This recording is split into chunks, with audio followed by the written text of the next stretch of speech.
Voice ഓവറും കൊടുത്ത് ഞാൻ ഇപ്പം തന്നെ നിങ്ങൾക്കായിട്ട് ഷെയർ ചെയ്യും. നിങ്ങൾ എപ്പോഴാണ് കാണുകയെന്ന് അറിയില്ല. എന്തായാലും നിങ്ങളുടെ കയ്യിൽ എത്തിക്കഴിഞ്ഞാൽ പെട്ടെന്ന് തന്നെ ഒരു 2.5 മണിക്കൂർ സമയം ഉണ്ടെങ്കിൽ പെട്ടെന്ന് തന്നെ വൃത്തിയാക്കിക്കോളൂ.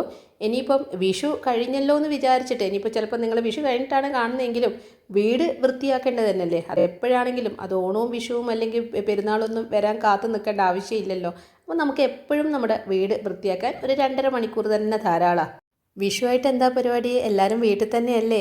വീട്ടിലാണെങ്കിൽ നിങ്ങളുടെ ജോലിയൊക്കെ കഴിഞ്ഞ് എല്ലാം നീറ്റായിട്ടുണ്ടാവും അല്ലേ? എൻ്റെ കാര്യം നേരെ തിരിച്ചാ. 2 ദിവസം വീട്ടിലില്ലാത്തതുകൊണ്ട് തന്നെ വലിയ ഒരുക്കങ്ങളും കാര്യങ്ങളൊന്നും നടന്നിട്ടില്ല. നാളെ കണിയും വെക്കേണ്ടതല്ലേ.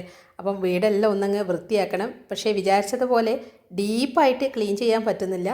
2.5 മണിക്കൂർ സമയം കൊണ്ട് എല്ലാം ഒന്നങ്ങ് വൃത്തിയാക്കി എടുത്തു. ഉച്ചയ്ക്ക് ചോറൊക്കെ കഴിഞ്ഞതിന് ശേഷം ഇത്തിരി റെസ്റ്റ് എടുത്തിട്ട് ഇറങ്ങിയതാ.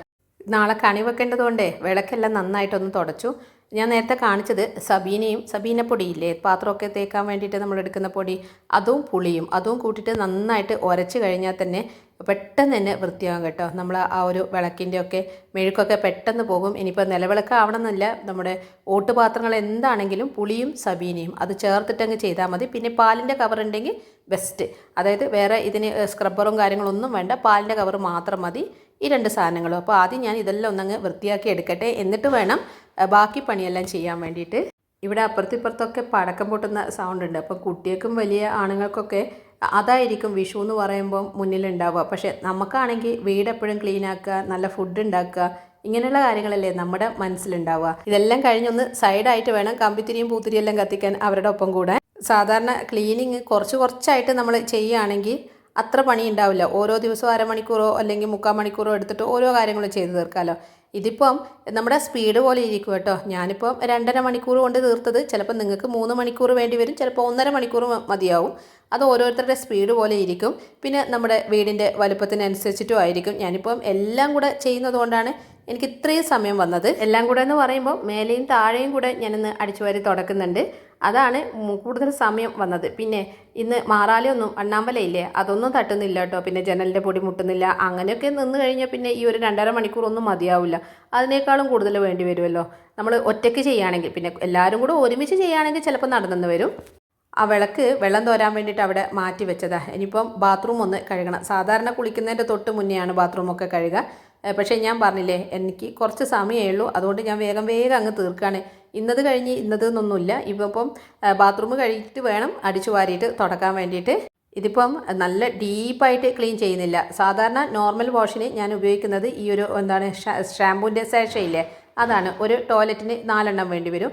ഒന്നിന് 1 രൂപ വെച്ച് നോക്കിയാൽ 4 രൂപ കൊണ്ട് നമ്മുടെ ക്ലീനിങ് നല്ല സൂപ്പറായിട്ട് നമുക്ക് നടത്താൻ പറ്റും. ഇതിപ്പം ഡീപ്പായിട്ട് ഒരു ക്ലീനിങ് വേണമെങ്കിൽ ആ വീഡിയോ മുന്നേ ഞാൻ അപ്ലോഡ് ചെയ്തിട്ടുണ്ട്. വേണമെങ്കിൽ നിങ്ങൾ അത് നോക്കിയാൽ മതി കേട്ടോ, ആർക്കെങ്കിലും ആവശ്യമുണ്ടെങ്കിൽ. ഇതിപ്പം വെറും ഷാമ്പു കൊണ്ട് വൃത്തിയാവുമോ എന്നെല്ലാം വിചാരിക്കുന്നുണ്ടാവും. നല്ല നീറ്റായിരിക്കും കേട്ടോ. പിന്നെ അധികം പവറുള്ള നമ്മൾ ഹാർപ്പിക്കൊക്കെ യൂസ് ചെയ്താലേ തൃപ്തി വരൂ എന്നുള്ളവർ അങ്ങനെ ചെയ്തോളൂ. പക്ഷേ അത് ഡൈല്യൂട്ട് ചെയ്യണം കേട്ടോ. ആ വീഡിയോയിൽ ഞാൻ ഡീറ്റെയിൽ ആയിട്ട് പറഞ്ഞിട്ടുണ്ട്. ഞാൻ സാധാരണ ഈ 2 ദിവസം കൂടുമ്പോൾ കഴുകുന്ന ആ ഒരു നോർമലായിട്ടുള്ള വാഷിന് ഈ ഷാമ്പൂവിൻ്റെ സാഷയില്ലേ അത് മാത്രമേ യൂസ് ചെയ്യാറുള്ളൂ. പിന്നെ ആ ഒരു ബക്കറ്റിലാണ് ഇതിൻ്റെ സാമഗ്രികൾ മുഴുവൻ വയ്ക്കുക. ക്ലോസറ്റ് തേച്ച് കഴുകുന്ന ബ്രഷ് മാത്രം എല്ലാ ടോയ്ലറ്റിലും വാഷ്റൂമിലും സെപ്പറേറ്റ് നമ്മൾ വെക്കും. പക്ഷേ ബാക്കിയുള്ള എല്ലാ ബ്രഷും കാര്യങ്ങളെല്ലാം ഒരു ബക്കറ്റിലാണ് വെക്കുക. ആ ബക്കറ്റും കൊണ്ടാണ് പിന്നെ 3 വാഷ്റൂമിലും ഞാനിങ്ങനെ തേച്ച് കഴുകാൻ വേണ്ടിയിട്ട് പോവാം.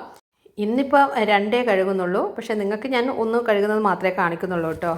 നമ്മൾ ലൂഫയില്ലേ ആ ഒരു നെറ്റ് പോലെയുള്ളത് നമ്മൾ കുളിക്കാൻ വേണ്ടിയിട്ട് യൂസ് ചെയ്യുന്നത്, അതുകൊണ്ട് നമ്മൾ ടൈലൊക്കെ തേച്ച് കഴിയുമ്പോൾ വോളിൻ്റെ ടൈല് തേച്ച് കഴിയുമ്പോൾ നന്നായിട്ട് പതഞ്ഞു കിട്ടും കേട്ടോ. പിന്നെ ഈ ഒരു കുഞ്ഞു ബ്രഷ് ആ ഒരു സീറ്റിൻ്റെ എഡ്ജൊക്കെ വൃത്തിയാക്കാൻ വേണ്ടിയിട്ടാണ് ഉപയോഗിക്കുക. പിന്നെ നമ്മുടെ ഇതില്ലേ വാഷ് ബേസിൻ, ആ ബേസിൻ വൃത്തിയാക്കാനും ഈ ഒരു ബ്രഷ് യൂസ് ചെയ്യും. പിന്നെ ക്ലോസറ്റിൻ്റെ ഉൾവശം വൃത്തിയാക്കാൻ നമ്മൾ സാധാരണ അവിടെ തന്നെ വെക്കുന്ന ബ്രഷും ഉണ്ടോ. ഇതിപ്പം ഞാനിങ്ങനെ പറയുമ്പം ഒരുപാട് അഭിപ്രായ വ്യത്യാസങ്ങൾ ഉള്ളവരുണ്ടാവുക. ഇതിപ്പം ഞാൻ ചെയ്യുന്ന രീതി നിങ്ങളെ കാണിക്കുന്നതെന്ന് മാത്രം. പിന്നെ ഒരു വലിയൊരു ബ്രഷ് ഉണ്ട് സ്റ്റിക്ക് പോലെയുള്ളത്, അതാണ് എനിക്ക് ആ ഒരു ഇതില്ലേ മുകളിലുള്ള ഭാഗത്ത് ടൈലിൻ്റെ മുകളിലുള്ള ഭാഗവും പിന്നെ അതുപോലെ തന്നെ ഫ്ലോറൊക്കെ തേച്ച് കഴുകാൻ വേണ്ടിയിട്ട് നല്ല നീളമുള്ള ബ്രഷാണ് ഉപയോഗിക്കുന്നത്. പിന്നെ ലൂഫ ഒന്ന് നമ്മൾ ബാത്റൂം കഴുകുമ്പോൾ ടൈലൊക്കെ തേച്ച് കഴുകാൻ വേണ്ടിയിട്ട് ഒന്ന് എക്സ്ട്രാ ഒന്ന് കരുതിക്കോളൂ കേട്ടോ. നല്ല യൂസ്ഫുള്ളാണ്, അതുകൊണ്ടാണ് ഞാനത് എടുത്തു പറയുന്നത്. പിന്നെ ഈ ഒരു വാഷ്റൂമിലും ബക്കറ്റും മഗ്ഗൊന്നും ഞാൻ വെക്കാറില്ല കേട്ടോ. കാരണം ഹസ്ബൻഡിനും മൂക്കും ഈ രണ്ടും വേണ്ട, അവർ ഷവർ മാത്രമേ യൂസ് ചെയ്യാറുള്ളൂ. പിന്നെ വെറുതെ വെച്ച് കഴിഞ്ഞാൽ എനിക്കത് എന്തായാലും തേച്ച് കഴുകേണ്ടി വരും. കാരണം വെള്ളം ഇങ്ങനെ നിറഞ്ഞു നിന്നാൽ നമ്മുടെ ബക്കറ്റൊക്കെ നല്ല വഴുവഴുപ്പ് ഉണ്ടാവില്ലേ. അപ്പോൾ അതുകൊണ്ട് എൻ്റെ പണി എളുപ്പമാക്കാൻ വേണ്ടിയിട്ട് അവർക്ക് ഉപയോഗിക്കാത്തത് കൊണ്ട്, അവർക്ക് വേണ്ടാത്തത് കൊണ്ട് ഞാൻ അവിടെ വെക്കാറില്ല. ഞാൻ യൂസ് ചെയ്യുന്ന വാഷ്റൂം മാത്രമേ ഞാനത് വെക്കാറുള്ളൂ, ബക്കറ്റും മഗ്ഗും. ഞാനിത് പ്രത്യേകം പറഞ്ഞത്, വാഷ്റൂം ഇപ്പോൾ നമ്മൾ തന്നെയാണ് എല്ലാം കഴുകുന്നതെങ്കിൽ ഇതുപോലെ പണി എളുപ്പമാക്കാനുള്ള മാർഗ്ഗങ്ങൾ സ്വീകരിച്ചു കേട്ടോ.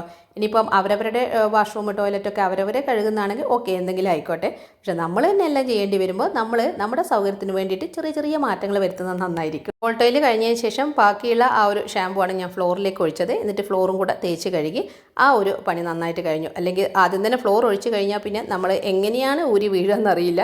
അതുകൊണ്ട് എപ്പോഴും വാഷ്റൂം കഴുകുമ്പോൾ സൈഡിലുള്ള ചുമരും കാര്യങ്ങളെല്ലാം വൃത്തിയാക്കിയിട്ട് ലാസ്റ്റ് താഴെയുള്ള ഭാഗത്ത് ലിക്വിഡ് എന്താണെങ്കിലും അത് ഒഴിച്ചിട്ട് കഴുകിയാൽ മതി കേട്ടോ. എല്ലാവർക്കും അറിയുന്ന കാര്യമായിരിക്കും, എന്നാലും ജസ്റ്റ് പറഞ്ഞതാണ്. ഇനിയിപ്പം അടുത്ത വാഷ്റൂമിലേക്ക് എനിക്ക് പോകണം. അത് കഴിഞ്ഞിട്ടാണ് ഇനിയിപ്പം അടിച്ചു വാരിയിട്ട് തുടക്കുന്നത്. അടിച്ചു വാരുന്നതിന് മുന്നേ ജസ്റ്റ് ഒന്ന് പൊടി മുട്ടുന്നുണ്ട്. ഞാൻ നേരത്തെ പറഞ്ഞ പോലെ വണ്ണാമ്പലയൊന്നും തട്ടുന്നില്ല, ഡീപ്പായിട്ടുള്ള ക്ലീനിങ്ങും കാര്യങ്ങളും ഒന്നുമില്ല. കാണുന്നതിൽ മാത്രം ഒന്നങ്ങ് മുട്ടി പോവാണ്. അതുപോലെ തന്നെ മേലെയും താഴെയും തുടക്കുന്നൊന്നും ഞാൻ കാണിക്കുന്നില്ല. ജസ്റ്റ് മുകളിലത്തെ നില മാത്രമാണ് ഞാൻ ഷൂട്ട് ചെയ്തിട്ടുള്ളൂ. എല്ലാം കൂടി ആകുമ്പോൾ നിങ്ങൾക്ക് ബോറടിക്കുമല്ലോ, അപ്പോൾ മടുപ്പ് വരും. അതുകൊണ്ടാണ് ഇതിന് ഏറ്റവും മാക്സിമം ഷോർട്ടാക്കിയിട്ട് ഞാൻ ചെയ്യുന്നത്. പിന്നെ ഞാൻ ഈ ഒരു വീഡിയോ ഇപ്പോൾ വൈകുന്നേരം ഒന്ന് അപ്ലോഡ് ചെയ്യാൻ വിചാരിക്കുന്നത്, ആരെങ്കിലും ഇത് നമ്മൾ വിഷുവിന് വേണ്ടിയിട്ടുള്ള ഒരുക്കങ്ങൾ ചെയ്തിട്ടില്ലെങ്കിൽ ഒരു 2 മണിക്കൂർ ഇറങ്ങിക്കോ കേട്ടോ. അതിപ്പം രാത്രി ആണെങ്കിൽ രാത്രി 2 മണിക്കൂർ കൊണ്ട്, അല്ലെങ്കിൽ നിങ്ങൾക്കിപ്പോൾ പെട്ടെന്ന് ഒന്ന് അടിച്ചു വാരി തുടക്കണമെങ്കിൽ ഒരു അരമണിക്കൂർ എടുത്തിട്ടെങ്കിലും ചെയ്യാൻ പറ്റുമല്ലോ. ജസ്റ്റ് ഒന്ന് ക്ലീൻ ചെയ്ത് കഴിഞ്ഞാലേ നമുക്ക് നാളത്തെ ദിവസത്തേക്ക് എന്തായാലും ഒരു സമാധാനം ഉണ്ടാവും. അതുകൊണ്ടാണ് ഞാനിപ്പോൾ പറഞ്ഞ മാതിരി ഇപ്പം തന്നെ ഇത് അപ്ലോഡ് ചെയ്യുന്നത്. ഇനിയിപ്പം നാളെ വേറെ പണിയൊന്നും ഉണ്ടാവില്ല. അതായത് കണി വയ്ക്കലും പിന്നെ നമ്മുടെ കുക്കിങ്ങും കാര്യങ്ങളും മാത്രമല്ലേ ഉണ്ടാവും. ചിലപ്പോൾ നല്ല വിഭവങ്ങളൊക്കെ ആണെങ്കിൽ രാത്രി നമുക്കത് മുറിച്ചിടാനുണ്ടാവും. അങ്ങനെയുള്ളവരാണെങ്കിൽ അത് നോക്കിക്കോളൂ, അതൊക്കെ നിങ്ങളുടെ ഇഷ്ടം. പിന്നെ കുറേ ആളൊക്കെ ഉണ്ടെങ്കിൽ നമ്മൾ പച്ചക്കറിയൊക്കെ മുറിച്ചിടുന്ന സമയത്ത് നമുക്ക് ഇത് ചെയ്യാമല്ലോ. അതെല്ലാം നമ്മൾ ഓരോരുത്തരുടെയും സൗകര്യം പോലെ. ഇനി എല്ലാം കഴിഞ്ഞിട്ട് കാണുന്നവരും ഉണ്ടാകും. എനിക്ക് പറയാൻ പറ്റില്ലല്ലോ ഏതൊക്കെ ഓഡിയൻസാണ് നമ്മുടെ വീഡിയോ കാണാൻ വേണ്ടിയിട്ട് വരുന്നതെന്ന്. അപ്പം എൻ്റെ അടിച്ചുവാര മുലപ്പൊടിയൊക്കെ ഒന്നെങ്കിൽ ജസ്റ്റ് മുട്ടിയിട്ടുണ്ട്. റൂമിലുള്ള പൊടിയൊന്നും ഞാൻ അങ്ങനെ മുട്ടിയിട്ടില്ല കേട്ടോ. കാരണം എനിക്കിത് പെട്ടെന്ന് തീരില്ല. ഞാൻ പറഞ്ഞ മാതിരി 2.5 മണിക്കൂർ കഴിഞ്ഞിട്ട് എനിക്കും അടുക്കളയിൽ ഇത്തിരി പണിയൊക്കെ ഉണ്ടല്ലോ കുളി കഴിഞ്ഞിട്ട്. അതുകൊണ്ട് ഇതങ്ങ് ചെയ്യാണ്. പിന്നെ നിലത്ത് ഒന്ന് തുടക്കാനുള്ള ഒരു പരുവത്തിൽ എത്തിക്കഴിഞ്ഞാൽ തന്നെ നല്ല സമാധാനമായിരിക്കും. കാരണം അടിച്ചുവാരി തുടക്കുമ്പോൾ കിട്ടുന്നുള്ളൊരു സാറ്റിസ്ഫാക്ഷൻ അത് ഭയങ്കരം തന്നെയല്ലേ. അല്ലെങ്കിൽ നിലത്ത് ഒരു ചെറിയൊരു പൊടി പോലെയൊക്കെ നമ്മൾക്ക് ഫീൽ ചെയ്യും, വെറുതെ അടിച്ചു വാരൽ മാത്രമാകുമ്പോൾ. ഇടയ്ക്ക് ഞാൻ വിചാരിക്കും, ആ റോബോട്ടില്ലേ, പല വീഡിയോയിലെല്ലാം കാണാറുണ്ട്, അതാണെങ്കിൽ എന്ത് സുഖം, ഇതിങ്ങനെ അതങ്ങ് ഓൺ ചെയ്താൽ മതിയല്ലോ, അത് ഇങ്ങനെ അങ്ങ് പോയിക്കോളും, നമുക്ക് ഈ പണിയൊന്നും ഇല്ലല്ലോ എന്ന്. പക്ഷേ ഈ പുളിക്കുന്ന മുന്തിരിങ്ങ സ്റ്റൈൽ എന്ന് പറഞ്ഞത് മാതിരി ഇല്ലാത്തതുകൊണ്ടായിരിക്കും ഞാൻ ചിന്തിക്കും. ഇനിയിപ്പോൾ അതിനും കൂടെ നമുക്ക് ഉപകരണങ്ങൾ വന്നു കഴിഞ്ഞാൽ പിന്നെ നമ്മൾ മീൻസ് ഒത്തിരി പോലും നമ്മൾ ഒരു പണിയും എടുക്കാതെ വെറുതെ ഇങ്ങനെ അടുക്കളയിൽ നിന്ന് കുക്കിംഗ് മാത്രം നിന്നിട്ടുള്ള പണി മാത്രമേ ഉണ്ടാവും. എന്തെങ്കിലും ഒരു എക്സസൈസ്, മുറ്റടിക്കലും ഈ ഒരു അടിച്ചു വാരലും തുടക്കൽ തന്നെ ഇപ്പം നമ്മൾ മോപ്പും കാര്യങ്ങളായതുകൊണ്ട് പണ്ടത്തെ പോലെ ഇരുന്നൊന്നും തുടക്കുന്നില്ല. ഇപ്പണിയും എടുക്കാതിരുന്നാൽ പിന്നെ പെട്ടെന്ന് തന്നെ അസുഖം വന്നു പോകും. അതുകൊണ്ട് നമുക്ക് ഇതൊക്കെ മതിയെന്നേ അങ്ങനെ ഒന്ന് മനസ്സിനെ അങ്ങ് പറഞ്ഞ് പഠിപ്പിക്കും. അല്ലെങ്കിൽ നമ്മൾ വിചാരിക്കും, അയ്യോ അത്രയും പൈസ കൊടുത്തിട്ട് എനിക്ക് വാങ്ങാൻ പറ്റില്ലല്ലോ, അങ്ങനെയുള്ള വിഷമങ്ങളെല്ലാം നമുക്കുണ്ടാകും. അതിന് പകരമായിട്ട് അതിനെ ഓവർകം ചെയ്യാൻ ഇങ്ങനെയുള്ള കാര്യങ്ങളൊക്കെ ഒന്ന് ചിന്തിച്ചാൽ മതി കേട്ടോ. നമുക്ക് നമ്മുടെ കയ്യിൽ കിട്ടാത്ത എന്തെങ്കിലും സാധനങ്ങളൊക്കെ ഉണ്ടെങ്കിൽ അതിനെ പോസിറ്റീവായിട്ടൊന്നങ്ങ് കണ്ടു നോക്കിയാൽ മനസ്സിന് നല്ല സമാധാനം ഉണ്ടാവും. ഇങ്ങനെ എന്നെപ്പോലെ ചിന്തിക്കുന്ന ആരെങ്കിലും ഉണ്ടെങ്കിൽ ഒന്ന് പറയണേ. കഴിഞ്ഞ പെരുന്നാളിന് ഡീപ്പായിട്ട് ക്ലീൻ ചെയ്ത് നനച്ചോളി എന്നാണ് തോന്നുന്നു അല്ലേ അതിന് പറയുക. അതൊക്കെ കഴിഞ്ഞവർക്ക് ഇന്നത്തെ ദിവസത്തേക്ക് വലിയൊരു ഒരുക്കങ്ങളൊന്നും ഉണ്ടാവില്ല. ഇനിയിപ്പോൾ വിഷു എന്ന് പറയുമ്പോൾ അത് ഹിന്ദുസിൻ്റെയോ മാത്രമാണോ, അങ്ങനെയൊന്നും ഇല്ലല്ലോ. ഇതിപ്പോൾ വിളവെടുപ്പ് ഉത്സവമല്ലേ വിഷു എന്ന് പറയുന്നത്. അതിന് ജാതിയും മതവും ഒന്നുമില്ല. അതുപോലെ തന്നെയാണ് നമ്മുടെ ഓണവും എല്ലാം അങ്ങനെ തന്നെയാണ്. നമ്മൾ ആ ഒരു രീതിയിൽ ചിന്തിക്കുകയാണെങ്കിൽ നമ്മളിപ്പം നോമ്പെടുക്കുന്ന എത്ര ആൾക്കാരുണ്ട്, അങ്ങനെയൊന്നും നമ്മൾ ചിന്തിക്കേണ്ട കാലമൊക്കെ കഴിഞ്ഞു. എല്ലാ ആഘോഷങ്ങളും എല്ലാ ഉത്സവങ്ങളും എല്ലാവരുടെയാണെന്നങ്ങ് ചിന്തിച്ച് കഴിഞ്ഞാൽ പിന്നെ ഓരോന്നിൻ്റെ പേരിലും നമ്മൾ വീട് അങ്ങ് വൃത്തിയായി പോകും. പറഞ്ഞ് മേലത്തെ ഭാഗം അങ്ങ് അടിച്ചു വാരിയിട്ടുണ്ട്. അവിടെ തന്നെ അങ്ങ് വാരി വെച്ചു. കാരണം അതും കൊണ്ട് താഴേക്ക് പോയി കഴിഞ്ഞാൽ പിന്നെ പൊടിയെല്ലാം താഴെ ഇങ്ങനെ എല്ലാ ഭാഗത്തേക്കാവും. അവിടെ വാരിയിട്ട് ബാക്കി സ്റ്റെയർകേസിലെ പൊടിയൊക്കെ താഴേക്ക് ആക്കിയിട്ട് ഇനിയിപ്പോൾ താഴെയും കൂടെ അടിച്ചു വാരണം. അത് കഴിഞ്ഞിട്ട് പിന്നെ തുടക്കുന്ന പരിപാടിയാണ്. തുടക്കുമ്പോൾ നമ്മൾ പുൽത്തൈലില്ലേ, ആ പുൽത്തൈല ഒന്നങ്ങ് ഉറ്റിക്കും. ഓരോ വെള്ളം ഇങ്ങനെ മാറ്റുന്നതനുസരിച്ച് ഇത്തിരി അങ്ങ് ഉറ്റിക്കും. അപ്പം നല്ല സ്മെല്ലും കാര്യങ്ങളും ഉണ്ടാകും. ഇനി ഇതിലും വേണമെങ്കിൽ ഷാമ്പൂ സാഷയില്ലേ 1-2 ഡ്രോപ്പ് ഒഴിക്കാം കേട്ടോ. പക്ഷേ ഇവിടെ അങ്ങനെ വലിയ ചളിയും കാര്യങ്ങളൊന്നും ഇല്ലാത്തതുകൊണ്ട് ഞാൻ അതൊന്നും ചെയ്യുന്നില്ല. പുൽത്തൈലം മാത്രമേ ഉള്ളൂ.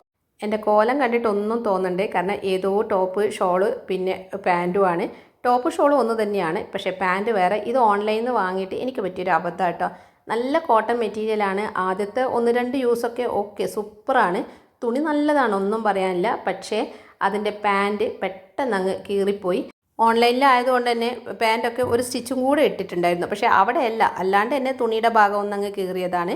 അത് യൂസ് ചെയ്ത് പെട്ടെന്ന് അങ്ങ് പോയത് തന്നെയാണ്. ലാസ്റ്റ് ചെയ്യുന്നില്ല ഈ ഓൺലൈനിൽ പ്രൊഡക്റ്റ്. ഇനിയിപ്പോൾ വില കുറഞ്ഞത് വാങ്ങിയത് കൊണ്ടാണോ എന്ന് എനിക്കറിയില്ല, കാരണം ഇതൊരു 500 ആ ഒരു റേഞ്ചാന്ന് തോന്നുന്നു. പിന്നെ അതുപോലെ തന്നെ ഇത് വെള്ളത്തിൽ ഇട്ടതിന് ശേഷം ടോപ്പിൻ്റെ നീളം അങ്ങ് കുറഞ്ഞു പോയി, ചുരുങ്ങിപ്പോയി. പിന്നെ എന്ത് പറയാനാ, വീട്ടിൽ നിന്ന് ഇടാനല്ലേ പറ്റൂ. സാധാരണ ഡ്രസ്സൊന്നും ഞാൻ അങ്ങനെ ഓൺലൈനിൽ വാങ്ങാറില്ല, കാരണം ഇതുപോലെ തന്നെ നമുക്ക് പറ്റുന്നില്ലെങ്കിൽ അല്ല അതിൽ കാണുന്നത് പോലെ ആവില്ലല്ലോ, അല്ലെങ്കിൽ പിന്നെ റിട്ടേൺ ഒക്കെ അടിക്കണ്ടേ. അതിന് കയ്യെല്ലാന്ന് വിചാരിച്ചിട്ട് അധികവും നാട്ടിൻ്റെ അടുത്തുള്ള ഷോപ്പിൽ തന്നെയാണ് വാങ്ങൽ. പക്ഷേ ഇത് എനിക്ക് പെട്ടെന്നൊരു ആവശ്യം വന്നപ്പോൾ 3 ഒരുമിച്ച് ഒരു ഓർഡർ ചെയ്തതാണ്. അതിൽ കോട്ടൺ 2 പിന്നെ ഒന്ന് മിക്സ് ആയിട്ടുള്ളായിരുന്നു. ആ 2 കോട്ടനും എനിക്ക് നല്ല ഫ്ലോപ്പാണ്. കുറേ യൂസ് ചെയ്ത് അത് വെള്ളത്തിലിടുന്നതിനനുസരിച്ചിട്ട് അതിങ്ങനെ കീറിപ്പോയിട്ടുണ്ട്. പക്ഷേ ആ ഒരു മിക്സ് എന്ന് പറഞ്ഞ വേറൊരു മെറ്റീരിയൽ അത് ഞാൻ ഇപ്പോഴും യൂസ് ചെയ്യുന്നുണ്ട്, വലിയ പ്രശ്നമൊന്നുമില്ല. അയ്യോ ഓൺലൈനിൽ വാങ്ങുന്നത് മോശമാണെന്നൊന്നുമല്ലേ ഞാൻ പറഞ്ഞു വന്നത്. എൻ്റെ ഒരു അനുഭവം നിങ്ങളുടെ അടുത്തൊന്ന് ഷെയർ ചെയ്തെന്ന് മാത്രം. ചിലപ്പോൾ ഞാൻ നേരത്തെ പറഞ്ഞതുപോലെ ചെറിയ വിലേൻ്റെത് വാങ്ങിയത് കൊണ്ടായിരിക്കും. നല്ല വിലേൻ്റെ ആകുമ്പോൾ നല്ല ക്വാളിറ്റി ഉണ്ടാവുമല്ലോ. ഞാൻ എപ്പോഴും പറയുന്നത് പോലെ ചെറിയൊരു പിശുക്കും കാര്യങ്ങളുള്ളതുകൊണ്ട് വില കുറഞ്ഞത് എവിടെയുണ്ട് എന്ന് നോക്കിയിട്ടാണ് ഞാൻ പോവുക. അതിന് കിട്ടിയതാണ്.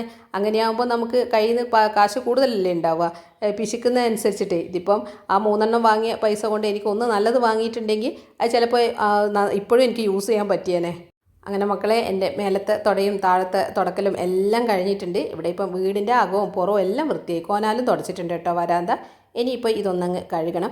പിന്നെ തുടച്ചിട്ട് അത് ചില ആൾക്കാർക്ക് അല്ലെങ്കിൽ ആളുകൾ ഇങ്ങനെ ഇപ്പോൾ നമ്മൾ തുടച്ച് കഴിഞ്ഞപാട് പറയില്ലേ, അയ്യോ എന്തോ ഒരു മണം, പൊട്ട മണമെന്ന്. അങ്ങനെ നിങ്ങളുടെ വീട്ടിൽ ആരെങ്കിലും പറഞ്ഞിട്ടുണ്ടോ?